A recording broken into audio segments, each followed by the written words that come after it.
5 дугаар зүйл дээр нэг зүйлийг хэлье гэж үзэж байна.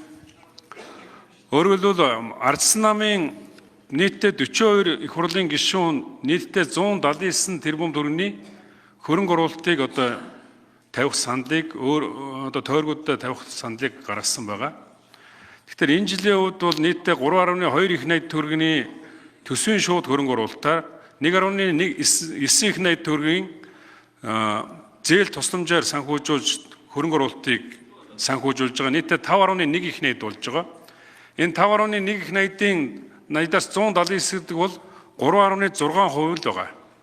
Гэтэл Ардсан намын бүлгийн гишүүд бол нийт одоо их хурлын гишүүдийн 42 буюу 3.1 нь байгаа. Энэ бол 33% эзэлдэг. Тэгсэн мөртлөө 3.6% одоо хөрөнгө оруулалтыг тавихад Монгол Ардын намын бүлгийн гишүүд маш их эсэргүүцэж байгаа.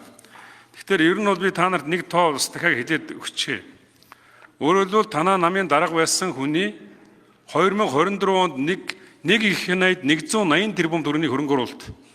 2025 онд нэг их найд 67 тэрбум төгрөгийн хөрөнгө оруулалт. Төсөв төртөгтэй.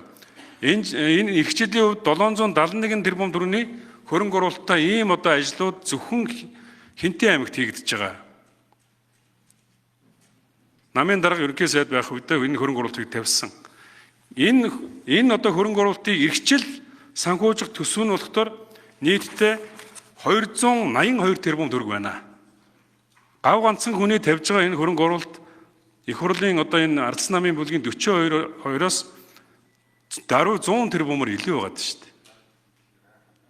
Хууль баталдаг дээрэс нь энэ хөдөө орон нутгаас энэ ард иргэдийн саналыг авч тэдний одоо сайн сайхны төлөө ажил хийж энэ төсвийн хөрөнгө оруулалтыг хуваарлах бас томоохон өргөтэй энэ Ардсан намынхныг заавал тэр 179-аас нь хасна гэдэг ийм санал орж иж байгаа нь би зарчмын үед болохгүй байна гэж үзэж байгаа. Гэхдээ ажлын хэсгээр байнгын орондор та нар олонго одоо асуулт хэрвээ энэ Ардсан намын бүлгийг одоо хариуцсан дэд даргын хувьд энэ хүмүүсээс сонгогдсон дэд даргын хувьд би энэ Ардсан намын гишүүдийн ийм одоо өчөөхөн хөрөнгө оруулалтыг хасж байгааг би бас эсэргүүцэж үг хэлье гэж бодлоо. Баярлалаа.